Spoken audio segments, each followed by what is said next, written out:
স্বাগত জানাই art and music একাডেমিতে। চ্যানেলটিতে নতুন হলে অবশ্যই সাবস্ক্রাইব করুন।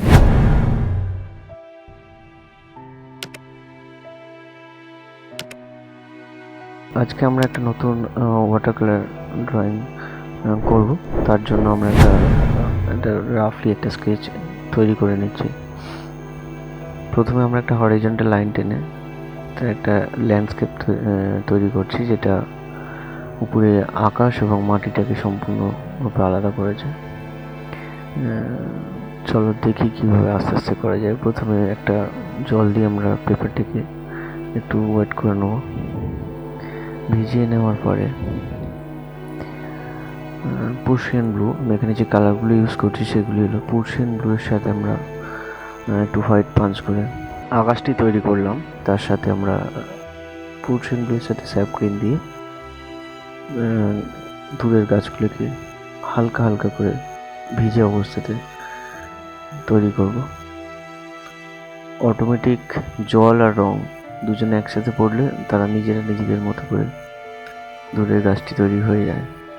এটা একটা মজার বিষয়।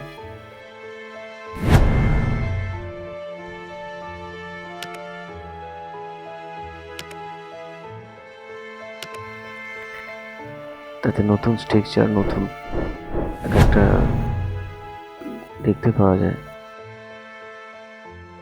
তো এরপর আমি একটু স্যাপ গ্রিন, চাষে গাম্বো এলো এর সাথে একটু পাঞ্চ করে তার সাথে একটু কোবাল্ট ব্লু দিয়ে দূরের গাছটিকে তৈরি করব। অবশ্যই এটা ভিজে থাকা অবস্থাতে করাটা ভালো হবে, তাহলে ছবিটি পিছন দিকে যে জলটা দিয়েছিল তাতে একটা স্প্রেড করে। এরপর স্যাপ গ্রিনের সাথে গাম্বো ইয়েলো পাঞ্চ করে আমরা একটা কালার তৈরি করেছি, লাইট কালার। অবশ্যই একটু ডার্ক করে করলে আমাদেরকে আর বেশি টোন নিয়ে বেশি চিন্তা করতে হয় না। যে জলগুলি আস্তে আস্তে অযাচিতভাবে এগিয়ে যায় সেগুলোকে একটুখানি তুলি দিয়ে রাফলি তুলে নেওয়া। এরপর কালার আমরা ইউজ করছি পার্সিয়ান ব্লুয়ের সাথে হোয়াইট একটু পাঞ্চ করে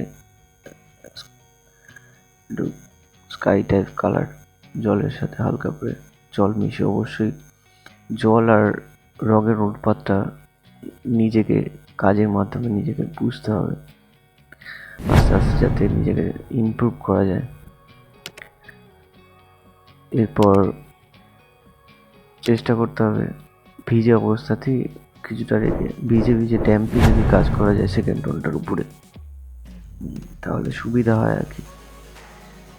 এরপর একটু স্যাপ গ্রিন, তার সাথে হালকা একটু পার্সিয়ান, একটু ইয়েলো অকার দিয়ে আমরা গাছের সেকেন্ড টোনটি ধরবো। অ্যাকচুয়ালি ওয়াটার কালারের নিয়ম হচ্ছে, যেটা টার্গেট পয়েন্ট একটা ফিক্সড করে নিই যে এই জায়গাটিতে আমরা এখানে গাছটির জায়গাটিতে আমরা একটু বেশি ফোকাস দেব।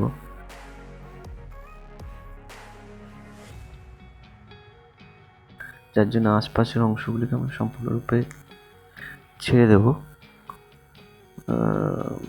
দূরের গাছ অবশ্যই কালার পার্সপেক্টিভটা আমাদের মেনটেন করতে হবে। তার জন্য যা টোন ইউজ করেছি প্রথম ফার্স্ট টোনে, তার থেকে একটু হালকা ডার্ক দিয়ে আমরা ছবিটিকে সেকেন্ড টোনটি চাপাবো। থার্ড টোন দিকে গেলে আস্তে আস্তে আমরা যেটা আরেকটু ডার্ক। এখানে গাম্বো ইয়েলোর সাথে একটু স্যাপ দিয়ে ইয়েলো কালার পাঞ্চ করে আমরা একটা কালার ক্রিয়েট করলাম, যেটা ফার্স্ট টোন থেকে আরেকটু ডার্ক করার জন্য, যেটা উঁচু নিচু মাটি, ঘাস, এগুলো খুব সহজেই বোঝানো যায়। ডার্কনেসটা মেনলি বার করার সঙ্গে অল্প টাচ বেশি কাজ, এই টেন্ডেন্সিটা আমাদের মাথায় রাখতে হবে যে কতটা কোন জায়গাতে বেশি আমরা টাচ করব। কারণ দেখতে হয়তো আমরা আউটডোরে গিয়ে সবটাই পাই, কিন্তু উচিত না সবটা ধরার। একটা ফোকাস পয়েন্ট নির্দিষ্ট ক্রিয়েট করাটাই আমাদের ওয়াটার কালারে এটেন্সটা পাওয়া যায়। গাছগুলিকে একটু হালকা হালকা করে তার থেকে সেকেন্ড টোনের থেকে একটু ডার্কের দিকে দেখব। ডালপালার জন্য আমি বিশেষ করে যেটা ইউজ করি, তুলির পিছন দিকটা দিয়ে কিংবা কোনো একটু শার্প জিনিস দিয়ে যদি ভিজে অবস্থাতে একটু আঁচড় দেওয়া যায়, একটু অন্যরকম ডালপালার মতো দেখতে লাগে।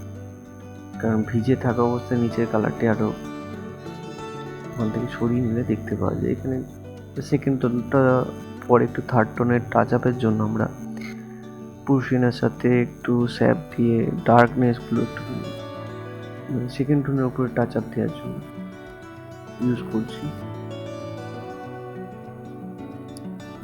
গাছগুলিকে একটু ধরে ধরে অবশ্যই আলো ছায়াটা মেনটেন করতে হবে, কোনটা দিয়ে আলো আসছে কোনটা দিয়ে অন্ধকার, কতটা পড়তে পারে সেটা সব থেকে ভালো। একটু স্কেচ করলে যে ধরনের করতে চাইছো তার আগে একটা রাফলি একটা স্কেচ করে আলাদা জায়গায় প্র্যাকটিস করে বা আউটডোরে হোক বা যেখানেই যাওয়া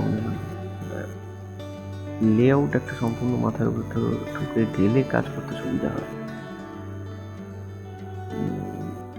একটু ব্রাউন দিয়ে ইয়েলো কালারের সাথে মাটি আর জলের কাজটাতে দিলে একটু সংযোগস্থলটা তৈরি হয় ভালো রকম। গ্রাম্য পরিবেশে যেরকম ধরনের থাকে,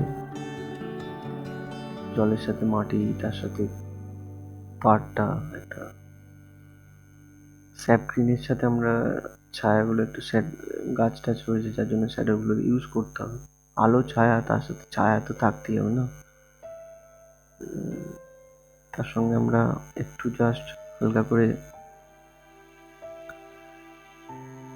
স্যাপ গ্রিনের সাথে একটু কোবাল্ট দিয়ে জলের শ্যাডোগুলো ইউজ করবো।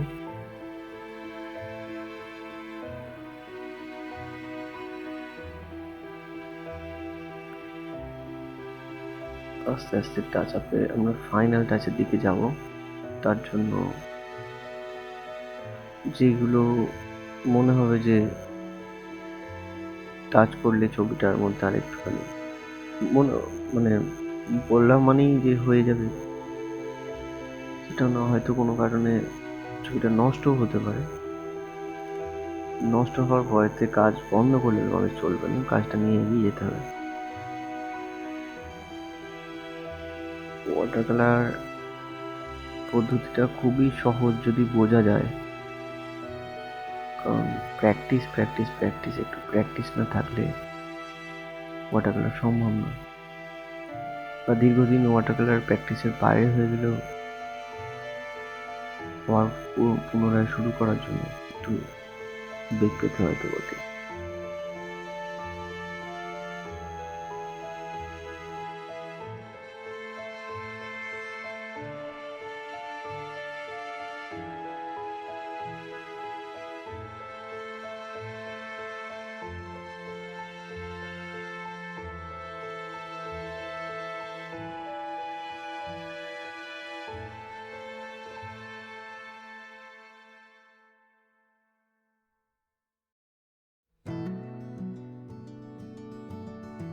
মোটামুটি আমরা ছবিটা শেষের দিকটা, এবার আমরা ফাইনাল টাচ আপ করে দিয়ে ছবিটি শেষ করলাম। চ্যানেলে অবশ্যই নতুন হলে অবশ্যই সাবস্ক্রাইব করুন। ছবিকে নিয়ে সঙ্গে থাকো, নতুন নতুন ছবি করো এবং প্র্যাকটিসের মধ্যে থাকো। দেখা হবে নতুন ভিডিওতে।